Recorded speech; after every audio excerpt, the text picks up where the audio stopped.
Vamos a darle un fuerte aplauso a Dios porque Dios escucha nuestras oraciones. Hoy terminaron la campaña de 40 días de ayuno y oración. Han hecho un buen trabajo. ¿Qué tal fue para ustedes este periodo de 40 días? Para algunos fue largo, para algunos fue corto. Sin embargo, en estos, ¿de qué manera nosotros pasamos estos 40 días? Hemos estado orando, hemos estado ayunando.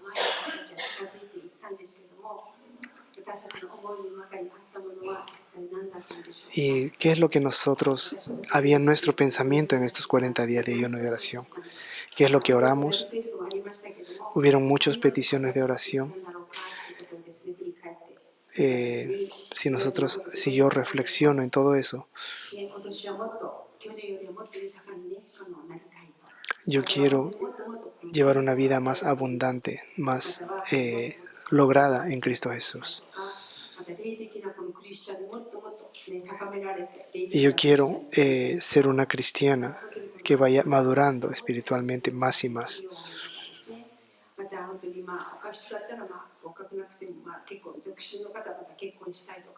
Hay algunas personas, las personas jóvenes que aún no son casados, tal vez han pedido por su pareja.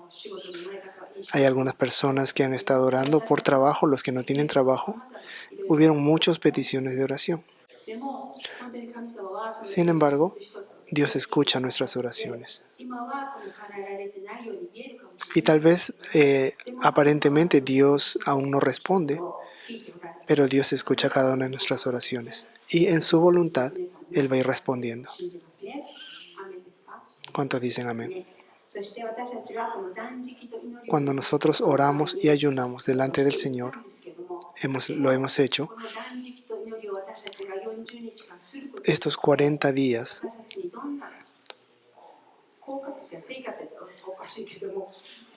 luego de haber ayunado y orado, nos preguntamos cuál será el resultado. Hemos nosotros determinado 40 días, un periodo específico delante del Señor, pero al realizarlo, nuestra actitud delante de Dios se refleja. Y podemos ver un cambio en un antes y después de este periodo. Yo creo que no existe, no es posible que no haya una diferencia entre un antes y después de estos 40 días. Cuando venimos delante del Señor, nosotros nos comunicamos con Dios. Si nosotros con otra persona nos ponemos frente a frente y no nos comunicamos, entonces no podemos expresar nuestros sentimientos, no podemos exteriorizar lo que hay en nuestro corazón. Dios conoce nuestro corazón, pero Dios quiere que nosotros hablemos a Él, que exterioricemos lo que nosotros sentimos. Porque eso trabaja en nosotros, porque si nosotros se lo decimos, estamos siendo conscientes de que estamos comunicándole a Dios lo que hay en nuestro corazón. Y eso también trabaja en nuestra fe. Y yo creo que de esa manera ustedes han ido desarrollando este periodo. Y luego de estos 40 días, yo le decía al Señor, Señor, luego de este periodo, ¿qué es lo que tú quieres que yo traiga delante de tu pueblo? Entonces lo que Dios me puso es el tema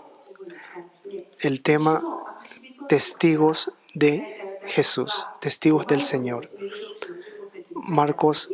En el libro de Marcos, Jesús dice, id por todo el mundo y haced discípulos en el nombre de Jesús, para que ellos puedan también tener para que ellos reciban la salvación y ellos estén conectados con la palabra. Es decir, nosotros somos testigos de Jesús, del Señor.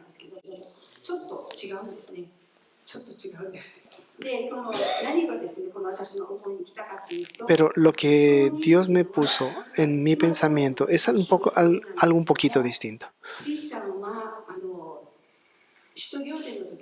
En el libro de Hechos, los cristianos, ¿cómo es que ellos actuaban? ¿Cómo es que ellos vivían?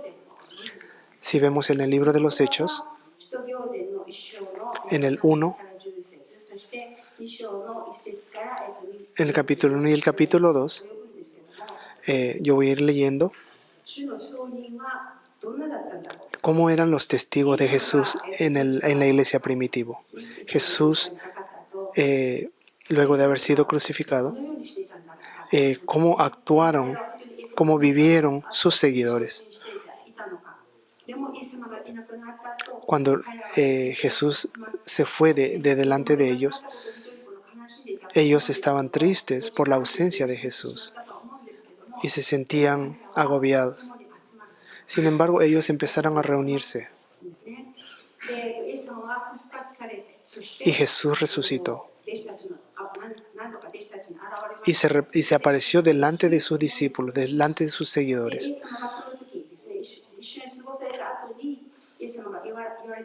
Y luego de ese periodo que compartió con ellos,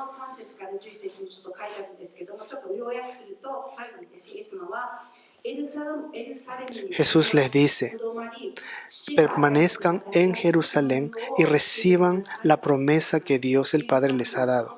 Jesús les dice: permanezcan en Jerusalén, porque ustedes recibirán el Espíritu.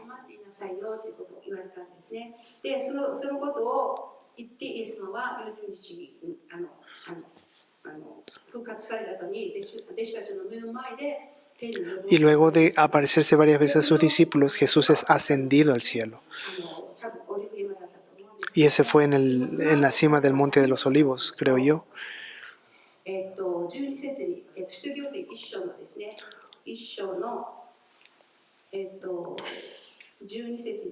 Hechos 1:12 dice. Hechos capítulo 1, verso 12.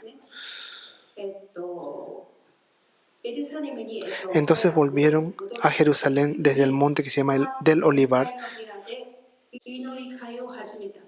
Y luego ellos entraron al aposento alto y empezaron a orar en ese aposento alto. Y Hechos capítulo 2 nos dice de que ellos se reunían continuamente y en el día de Pentecostés ellos recibieron el bautismo del Espíritu Santo. Ellos recibieron el bautismo del Espíritu Santo el día de Pentecostés. Cuando Pedro empezó a predicar la palabra, muchas personas escucharon el mensaje de Pedro. 3,000 personas recibieron a Jesús en su corazón y ellos recibieron el bautismo del Espíritu Santo. En el 2:42 dice que ellos seguían fielmente la enseñanza de Jesús y muchas personas se añadían a los seguidores de Jesús. Y ellos compartían el pan y ellos respetaban las enseñanzas de la Biblia. En ese tiempo no existía el Nuevo Testamento porque ellos vivían en la iglesia primitiva. Es decir, que ellos escuchaban de boca a boca las enseñanzas de Jesús. Y eso es lo que nosotros tenemos en nuestras manos, la Biblia. En el 43, 2:43, Hechos 2:43, dice que ellos con temor y temblor seguían las enseñanzas bíblicas y Dios se movía en milagros. Ellos se ayudaban, se reunían en oración, en gratitud de espíritu, y ellos compartían el mismo pan y alababan a Dios con todo su corazón.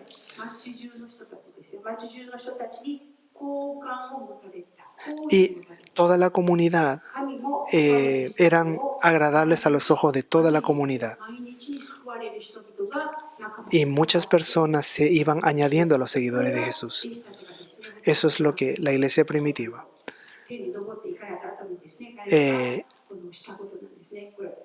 hacía luego de la ascensión de Jesús al cielo. Entonces, si nosotros lo resumimos, los discípulos de Jesús, primero ellos oraron. Primeramente ellos oraron. Y era todos los días, era un asunto diario. Nosotros no nos reunimos todos los días en el tiempo moderno, pero ellos todos los días se reunían para orar. Entonces, si nosotros no podemos reunirnos día por día para orar, ¿qué es por lo que podemos hacer? Ellos respetaban y seguían las enseñanzas de Jesús. Ellos respetaban y seguían la palabra de Dios. Y Dios hacía milagros delante de ellos. Es decir, ellos hacían la obra de Dios y Dios obraba en milagros. Entonces, las personas que no eran seguidores de Jesús,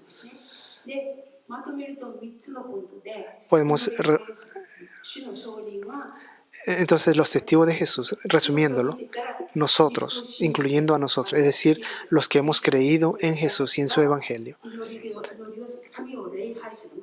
nosotros todos los días tenemos que orar y adorar.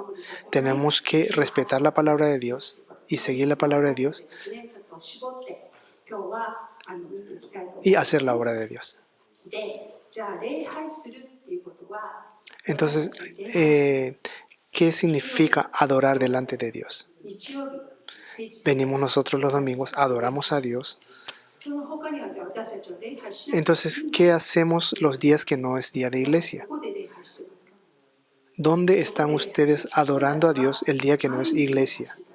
Los discípulos todos los días adoraban delante de Dios. Entonces, ¿en dónde vamos a adorar? La iglesia no está abierta todos los días. Esa es nuestra oración. Ese tiene que ser nuestra rutina, nuestro hábito diario. Es decir, por medio de la oración nosotros adoramos a Dios. Nosotros tenemos que orar y adorar a Dios. Es difícil que nosotros nos reunamos físicamente diariamente, pero nosotros personalmente podemos tener comunión con Dios en oración. Los 40 días de ayuno y oración, yo creo que ustedes han practicado el ayuno y la oración. Y yo creo que esto viene a ser un hábito que ustedes han venido siguiendo estos 40 días. Porque a determinada hora ustedes se ponían a orar. Entonces la pregunta es, ¿termina con estos 40 días? Y la respuesta es no. Este hábito debe continuar aún luego de estos 40 días. Es decir, día por día nosotros tenemos que venir delante de Dios. Durante estos 40 días lo hacíamos a determinada hora, pero es importante que nosotros tengamos ese tiempo de comunión con Dios. Estos 40 días, este hábito no debe terminar el día de hoy. Así que vamos a seguir orando y adorando a Dios dentro de nuestra vida cotidiana. En estos 40 días yo creo que ustedes han experimentado lo mismo. Personalmente, yo no sé de ustedes, pero yo le decía, Señor, es difícil. Era mi tiempo de oración, mi tiempo de 1 hora de oración, pero se me hacía difícil orar. Entonces yo empezaba a adorar, empezaba a alabar a Dios. Como fue en ustedes. Cuando nosotros oramos, a la medida que vamos desarrollando la oración, la situación iba cambiando.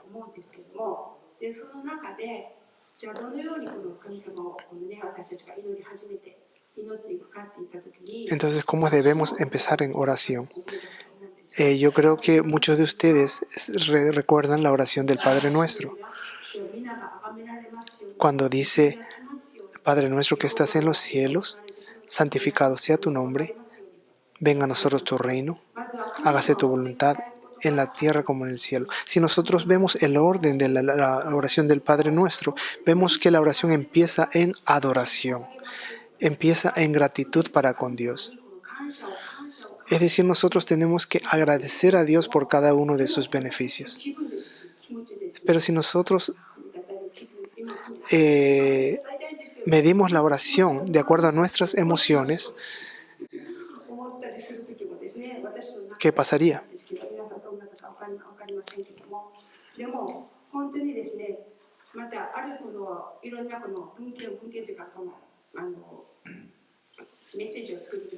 Cuando yo estuve preparando este mensaje, me di cuenta de algunas cosas. Y surgió una pregunta, una incógnita. ¿Por qué tenemos que adorar a Dios? ¿Por qué tenemos que exaltar a Dios? Hay algunas personas que piensan así, ¿por qué tenemos que exaltar a Dios? La Biblia nos dice, alaba a Dios. Entonces, la pregunta que algunos hacen es, entonces si Dios no es alabado, no se complace. Sin embargo, la Biblia nos dice que tenemos que adorar, alabar a Dios. Entonces, esa es la pregunta. ¿Dios no se complace entonces si no lo empezamos a adorar, a alabar? Si a ustedes se les hace esa pregunta, ¿qué contestarían ustedes? ¿Por qué entonces alabamos, adoramos a Dios? ¿Por qué? Lo que yo me pregunto, yo reflexioné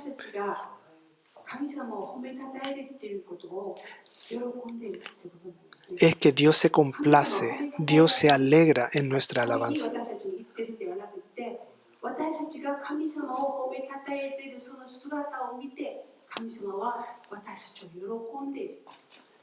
Y Dios pone en nosotros alegría cuando nosotros alabamos a Dios.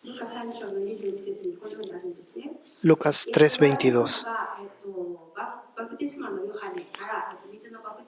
Y esta es la escena donde Jesús iba a recibir el bautismo de parte de Juan el Bautista. Juan 3:22 dice que el Espíritu Santo descendió sobre Jesús en forma de paloma y una voz del cielo dijo, este es mi Hijo amado en quien tengo complacencia. Jesús fue 100% Dios y 100% hombre. Pero cuando Él se levantó de las aguas del bautismo, el Espíritu Santo descendió sobre Jesús en forma de paloma. Es decir, de que el Espíritu Santo desde ese momento ungió a Jesús. Y el Padre dijo, este es mi Hijo en quien me complazco. En Jesús, cuando nosotros recibimos a Jesús, somos hijos de Dios. Y desde que creímos, el Espíritu Santo vino a morar en nosotros. Y Dios dice de la misma manera, este es mi Hijo, mi siervo, en quien yo me complazco. Cuando nosotros vemos la relación de padres a hijos, cuando nosotros estamos con nuestros hijos, es una escena bastante agradable. Y cuando nuestros niños se gozan, nosotros nos gozamos con nuestros hijos. Y porque los vemos felices, porque queremos verlos felices, queremos darle muchas bendiciones. Porque queremos ver el rostro de felicidad de nuestros hijos. De la misma manera, Dios quiere que nosotros seamos felices delante de Él. Y Dios quiere vernos felices. Dios quiere que nosotros nos gocemos. Cuando nosotros decimos, Abba Padre delante de Dios,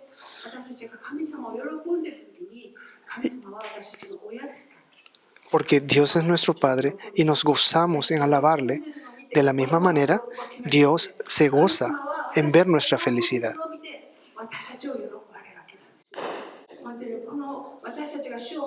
Cuando nosotros alabamos y exaltamos a Dios, Dios se agrada. Es por eso que Dios nos dice, gozaos en el Señor. Otra cosa que yo estaba reflexionando es que cuando decimos Abba Padre, porque es un privilegio que tenemos para con Dios, decirle Abba Padre. Cuando decimos Abba,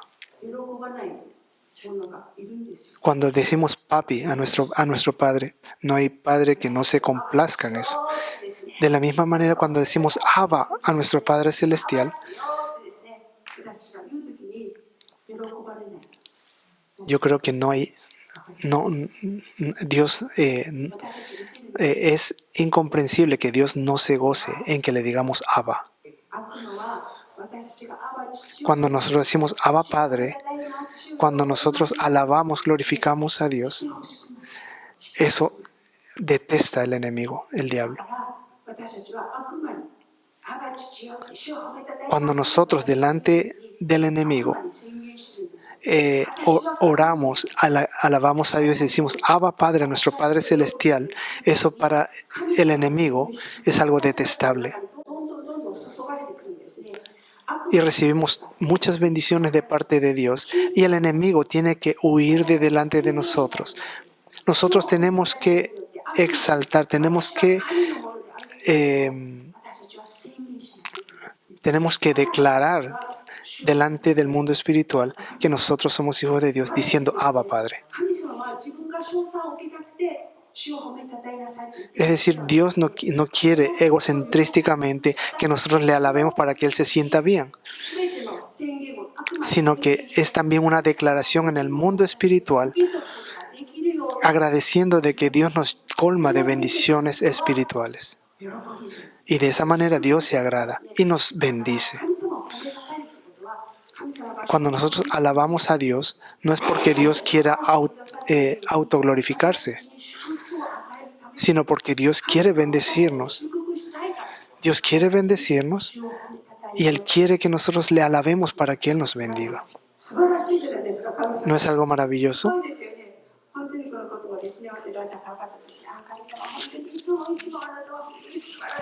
De verdad que Dios es maravilloso en todo tiempo. No estamos hablando del egocentrismo del hombre, sino que es una relación mutua. Es decir, la alabanza, la adoración a Dios es una bendición para con Dios y para con nosotros.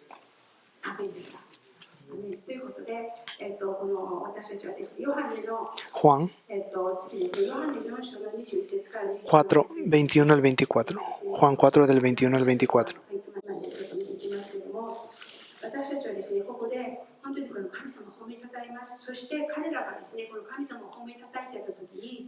Cuando nosotros alabamos a Dios, Dios se agrada. Y nosotros le agradecemos a Dios. Para nosotros a veces es difícil alabar a Dios con nuestras emociones.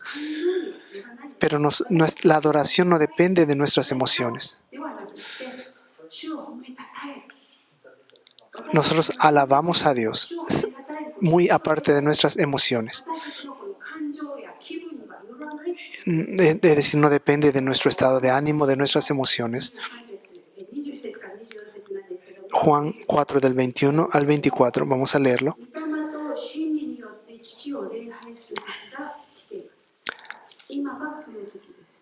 Dice, mas la hora viene y ahora es en el 23, cuando los verdaderos adoradores adorarán al Padre en espíritu y en verdad. Adorarán al Padre en espíritu y en verdad. Juan 4, 23. Este es el tiempo. Ese es el tiempo que se cumple esta palabra. Es decir, nosotros adoramos al Padre en espíritu y en verdad, guiados por el Espíritu Santo. Así como le dije, no por nuestras emociones, no por nuestro estado de ánimo, sino venimos delante de Dios y por medio del Espíritu Santo, en la dirección del Espíritu, nosotros adoramos a Dios. Porque si no tenemos la dirección del Espíritu Santo, no podemos adorar correctamente. Es decir, tenemos que depender del Espíritu para la verdadera adoración. Porque si el Espíritu nos ayuda, vamos a poder ir delante de la presencia de Dios. Una cosa más, Él es en espíritu y en verdad, nos dice la palabra. Entonces, ¿qué significa en espíritu y en verdad? ¿Qué significa en espíritu y en verdad? Eso no depende de emociones. Cuando habla acerca de verdad,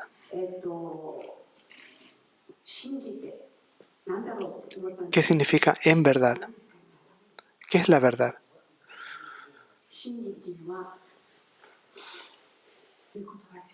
Es la palabra de Dios.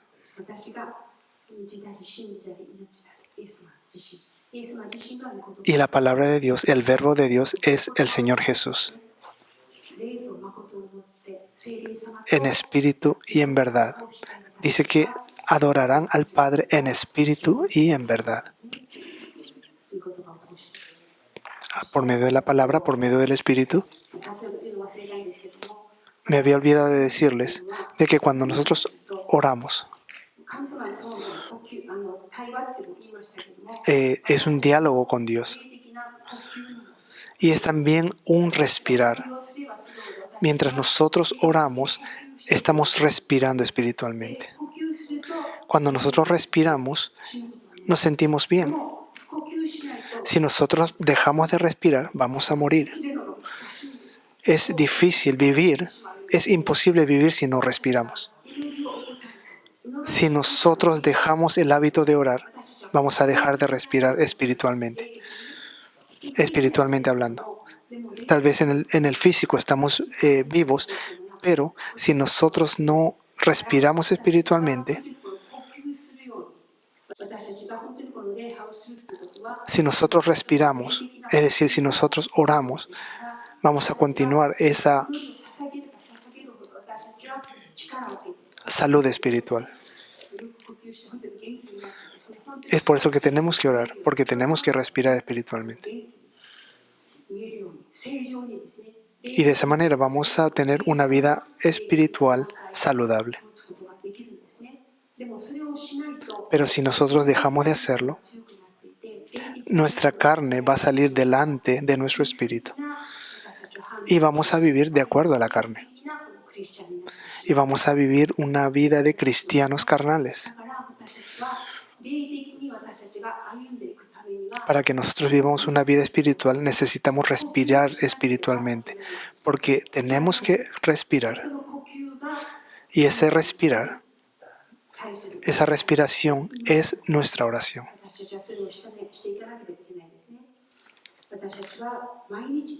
Todos los días tenemos delante del Padre, tenemos que orar. En espíritu y en verdad.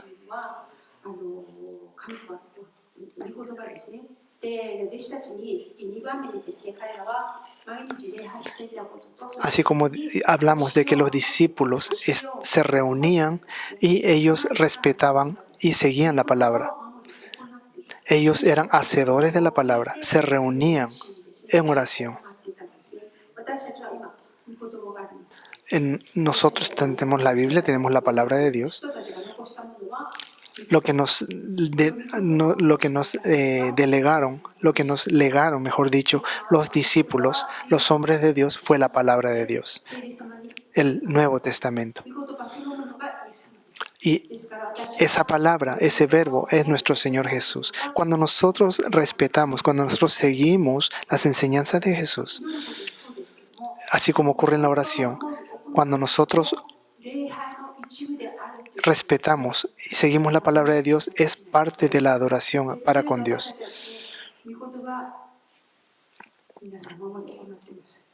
¿Cuántos de ustedes son seguidores, son hacedores de la palabra de Dios? Muchas veces nosotros decimos, Dios, es difícil seguir, respetar esta palabra, esta parte de la palabra. Al menos yo me he sentido así.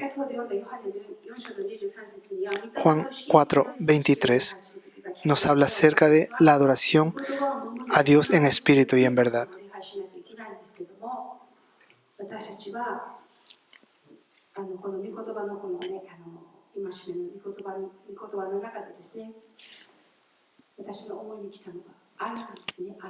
Y eso tiene que ver con el amor, según mi forma de entender las cosas. Cuando nos habla de espíritu y en verdad, porque la Biblia nos dice que lo más importante de todo es el amor.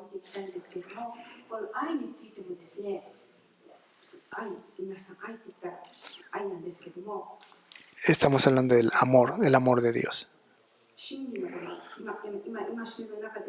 Dentro de los mandamientos estábamos hablando de adorar a Dios en espíritu y en verdad, pero hablamos también del amor, hablamos del perdón, hablamos del fruto del espíritu. Juan 14,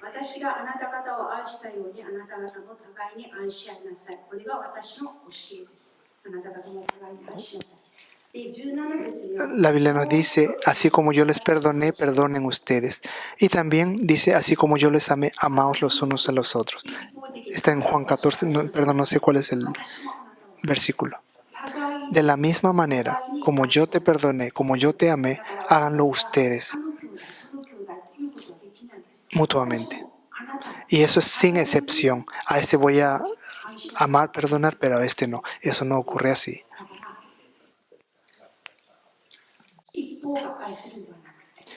Y no podemos amar, no podemos perdonar parcialmente. Tiene que ser mutuo y tiene que ser indiscriminadamente.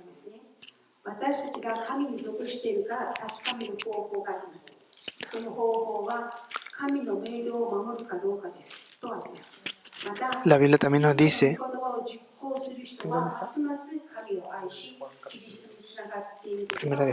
Primera de Juan capítulo 2.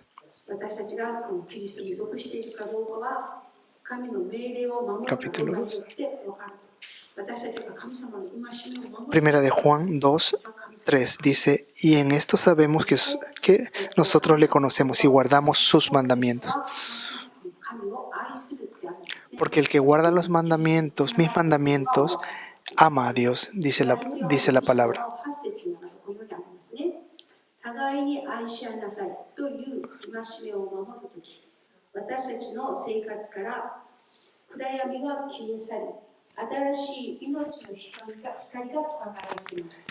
Primera de Juan 2, 8 dice, sin embargo, se escribe un mandamiento nuevo, que es verdadero en él y en vosotros, porque las tinieblas van pasando y la luz verdadera ya alumbra.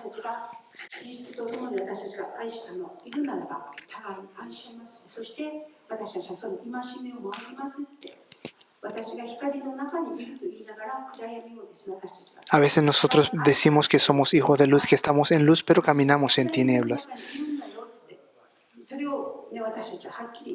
Si nosotros vivimos en tinieblas, no vamos a poder ver bien. Tal vez nosotros pensamos de que estamos viviendo en la luz, pero estamos caminando en las tinieblas.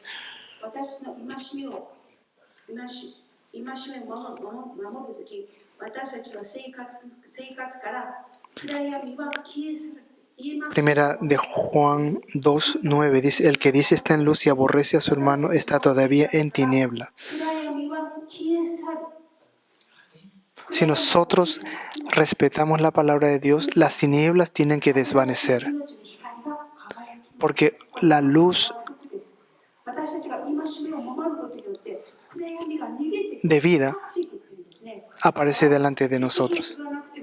Así que si nosotros no echemos fuera las tinieblas van a huir delante de nosotros. Y esa es una promesa delante de Dios. Es decir, nosotros tenemos que amar. Si nosotros decimos que amamos, pero aborrecemos al hermano, no estamos diciendo la verdad.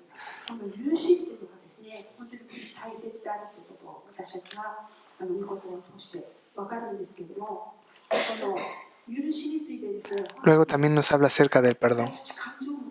Nosotros vivimos de emociones porque somos seres emocionales. Y nosotros podemos decir, Dios, estoy muy enojado con esa persona. Mira todo lo que Él me ha hecho.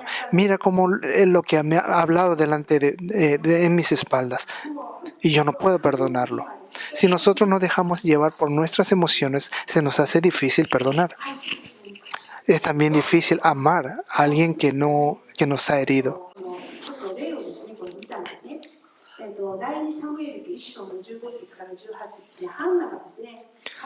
En el libro de Samuel, en segunda de Samuel, en primera de Samuel,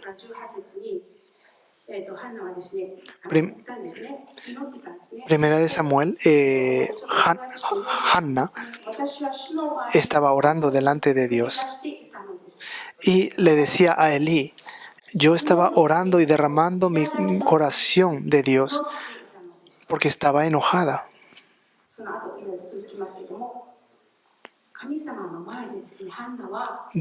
Hannah estaba derramando su corazón delante de Dios porque ella estaba muy enojada y estaba contrariada por un asunto que ella estaba pasando. Es decir,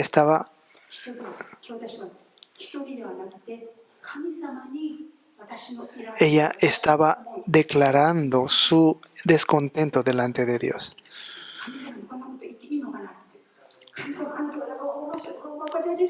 Es decir, ella estaba siendo muy sincera con Dios y es como si nosotros dijéramos, Señor, yo quiero que tú castigues a esta persona porque me ha herido. Y Dios escuchó la oración del descontento de Hannah.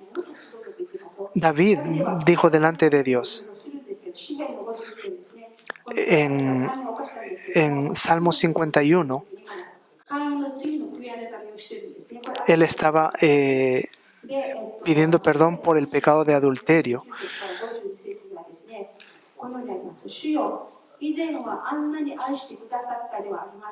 Y él le decía, Dios, tú me amaste. ¿Y dónde está la bendición que tú me prometiste? Muchas personas se burlan de mí. Es decir, David, aunque había adulterado, él estaba derramando su corazón delante de Dios. Es decir, que nosotros podemos derramar nuestro corazón delante de Dios.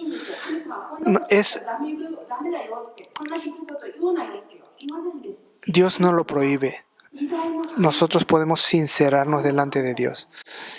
Dios es nuestro gran consejero. Es decir, nuestras emociones, nuestro descontento, podemos derramarlo delante de Dios. Y Dios va a tomar cuidado del asunto. Porque Él sabe que somos seres emocionales.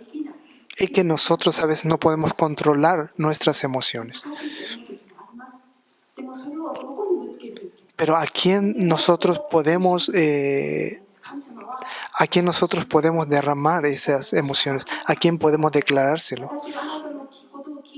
Dios nos dice, yo soy tu consejero. Dios, yo soy. ¿Quién va a tomar cartas en el asunto? Es decir, si nosotros vemos todos estos asuntos de personas que fueron sinceros con Dios, Dios nunca nos va a reprochar, tú me dijiste esto, tú me dijiste lo otro, y eso no es apropiado delante de mí. Si nosotros hablamos malas cosas delante de los hombres, eso es considerado como pecado. Pero si nosotros se lo derramamos delante de Dios, presentamos nuestras quejas delante de Dios, Dios nos va a escuchar y Dios va a tomar ese asunto y lo va a tornar en bendición. Es decir, nosotros tenemos que ser sinceros con Dios. Hebreos 3 dice que la justicia nos pertenece.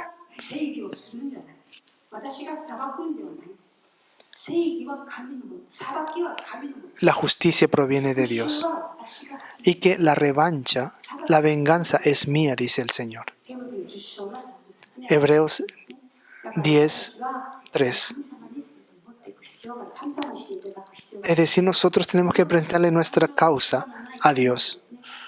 Aún nuestras emociones negativas podemos presentarlas delante de Dios.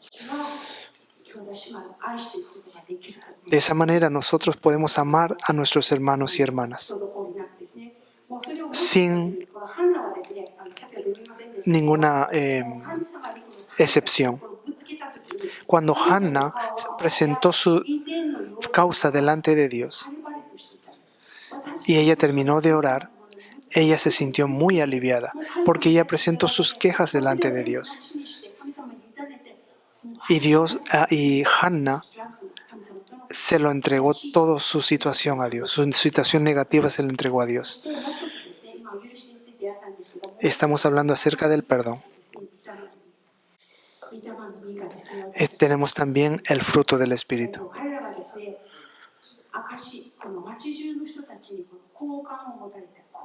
La Biblia nos dice que los discípulos de Jesús, los seguidores de Jesús, eran vistos con buenos ojos ante el pueblo, porque ellos eran testigos fieles y hacían las cosas como debían de hacerse, porque ellos daban buen testimonio de la palabra de Dios, se comportaban bien y el pueblo los respetaba.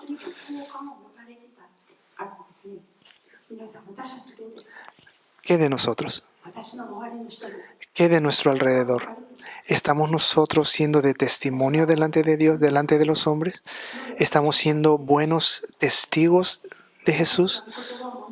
¿Estamos nosotros actuando conforme a la palabra de Dios y de esa manera agradando a los hombres?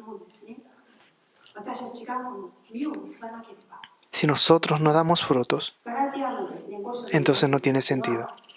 El libro de Gálatas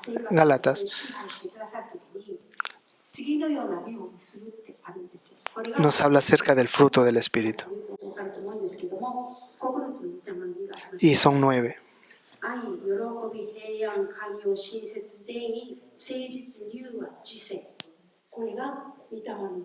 Está hablando del fruto del Espíritu. ¿Estamos nosotros dando frutos según el fruto del Espíritu? Si nosotros desarrollamos ese fruto del Espíritu, vamos a ser de testimonio delante de los hombres. ¿Qué testimonio sale de nuestro ser? Si nosotros no damos frutos para Dios, entonces no va a ser provechoso. Pero para nosotros exteriorizar el fruto del Espíritu, tiene que haber la intervención del Espíritu Santo. Tenemos que entregarnos al Espíritu de Dios, porque el Espíritu Santo jamás va a obrar en contra de la palabra de Dios. Y Él quiere que nosotros demos buen fruto delante de Dios para ser visto de los hombres. Es decir, el que nosotros demos buen fruto delante de Dios va a depender de nuestra dependencia al Espíritu. Nosotros tenemos que orar, tenemos que ser guiados por el Espíritu Santo y de esa manera vamos a dar fruto.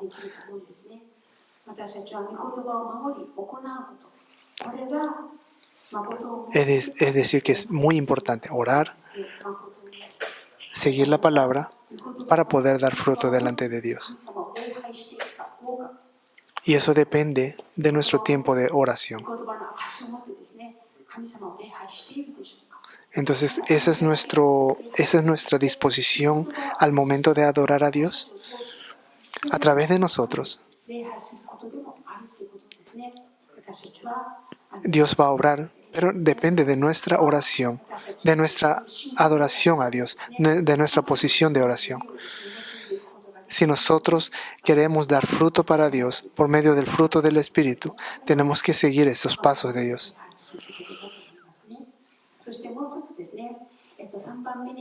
Número 3.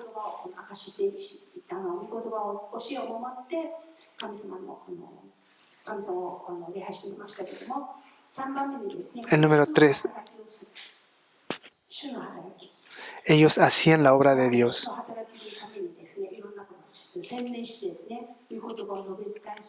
Ellos predicaban la palabra de Dios, ellos hacían la palabra de Dios y muchos milagros Dios obraba a través de los discípulos.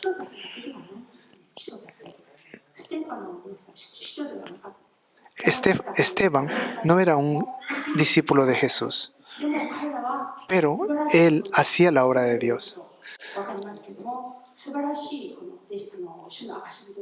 Esteban, aunque no fue un discípulo directo de Jesús, él fue apedreado por hacer la obra de Dios. Y él habló delante de los sacerdotes, de los líderes, diciendo: Jesucristo es el Hijo de Dios y Jesucristo es el Salvador. Y por esa declaración, él fue apedreado por los líderes religiosos, los fariseos.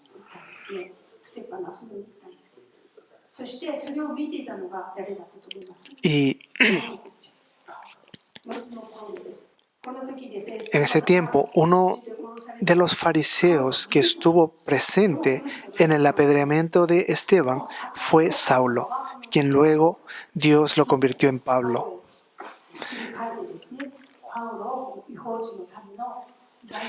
Y Pablo fue el personaje que Dios utilizó entre los gentiles para traer el Evangelio.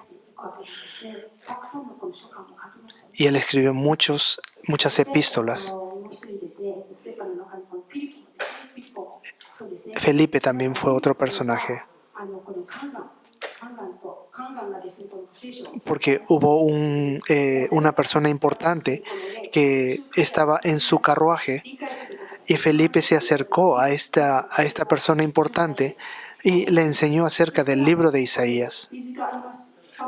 Y luego de enseñarle acerca del plan de Dios, esta persona importante le dijo: yo quiero ser bautizado y acá hay un charco de agua.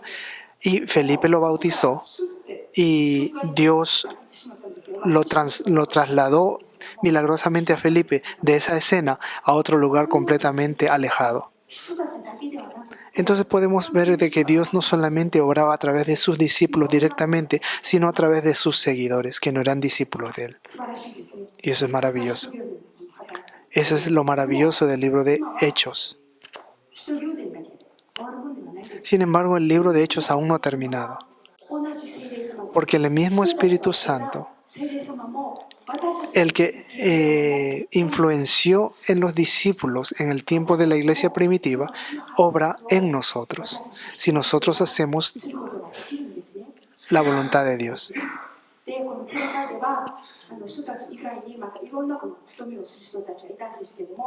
En el tiempo de la iglesia primitiva hubieron muchos trabajos, muchas personas que obraron y muchos seguidores que apoyaban la obra de la iglesia primitiva.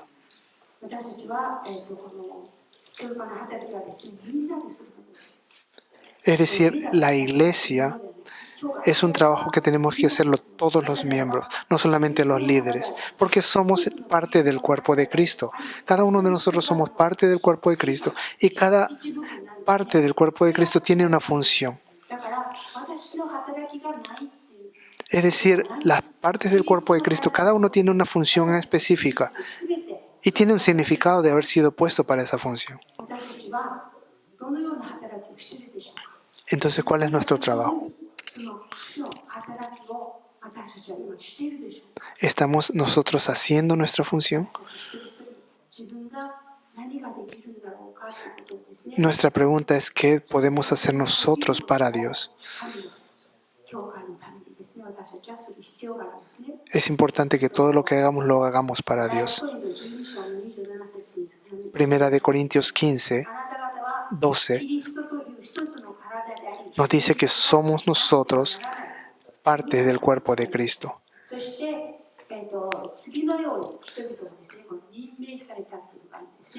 La Biblia también nos habla de que Dios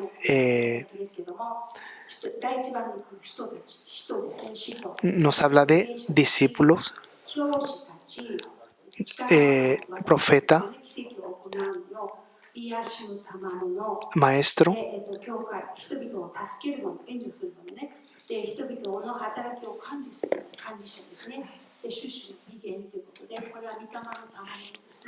Está hablando acerca de el fruto del Espíritu.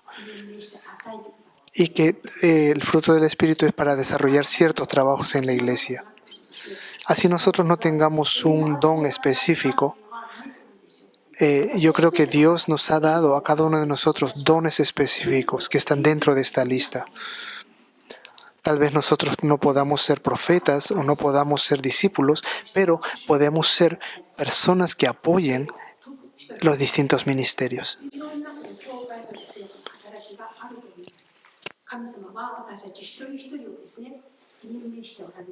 Dios nos ha encomendado una misión en específico.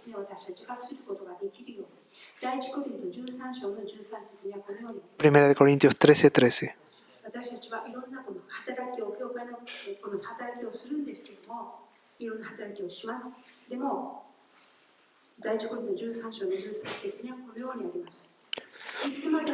Primera de Corintios 13:13, y ahora permanecen la fe, la esperanza y el amor, estos tres, pero el amor de ellos es el amor. Nos dice que nosotros sigamos el amor, porque somos nosotros testigos de Jesús y tenemos que obrar en amor. Tenemos que ser testigos de Jesús. Es decir, todo se consuma en esa palabra, en el amor. Lo que nosotros obremos, todo lo que nosotros hagamos, todo lo que nosotros digamos, la relación entre los hermanos y hermanas en Cristo, todo se consuma en esta palabra, el amor. ¿Por qué oramos?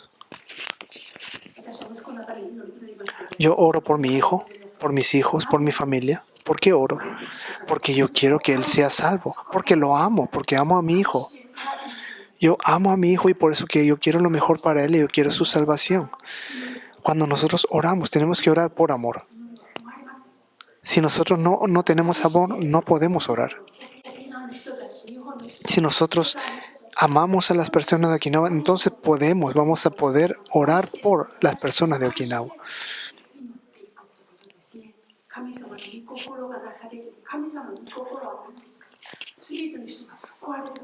Nosotros tenemos que pedir por la voluntad de Dios y la voluntad de Dios se resume en el amor. Nosotros tenemos que pisar la cabeza del enemigo para que el poder del enemigo sea menguado. Y Dios obra a través de nosotros. Cada uno de nosotros somos conductos para las bendiciones de Dios. Nosotros como testigos de Jesús. Así como Dios utilizó a la iglesia primitiva, Dios quiere utilizarnos a nosotros como conductos, como vías de bendición.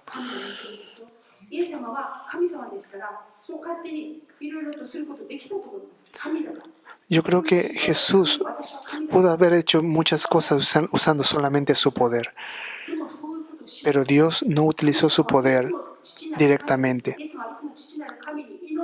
sino que Él lo hacía por medio de la voluntad del Padre. Y solamente lo que era la voluntad del Padre es lo que Jesús efectuaba.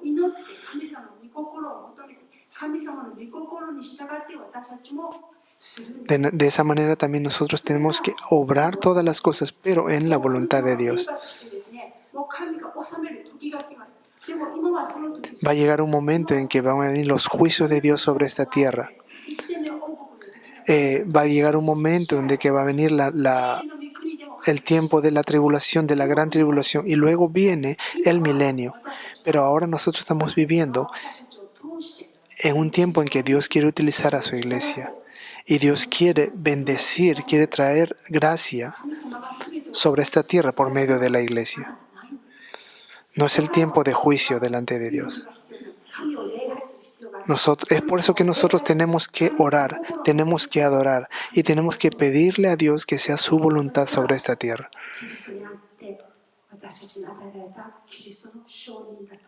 Eso es el privilegio que se nos ha dado a nosotros, que se ha puesto en las manos de nosotros, los testigos de Jesús.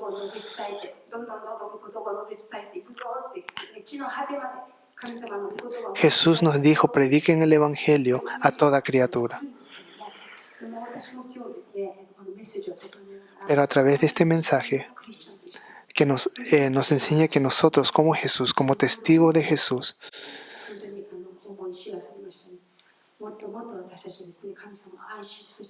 tenemos que ser portadores del amor de Dios.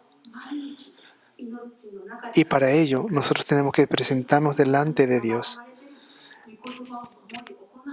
para que en la comunión con Dios, siendo hacedores de la palabra de Dios, seamos testigos de Jesús. Nosotros somos testigos de Jesús. Vamos entonces a seguir adorando a Dios. Los 40 días han terminado, pero este tiempo continúa, ese tiempo de oración, de adoración a Dios tiene que continuar. Tenemos que ser hacedores de la palabra y tenemos que recordar que somos parte del cuerpo de Cristo y que tenemos que cumplir nuestra función como parte del cuerpo de Cristo.